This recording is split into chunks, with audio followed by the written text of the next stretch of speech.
Hi everybody! Today, let me show you how to use YescomUSA Bendable Light Mounting Channel. Bend it back and forth at the spot you need, and after a few tries, it'll snap right off. Mounting this light channel is also a breeze too. Just use a few screws to secure it to the wall at the main anchor points. Check that out, it's rock solid.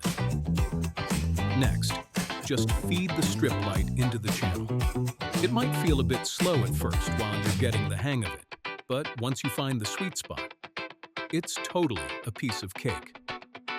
See, I caught on to it super quick. It's not taking any effort at all. Finally, let's see those lights in action. Looks great, doesn't it? Pretty awesome. I'm absolutely loving it.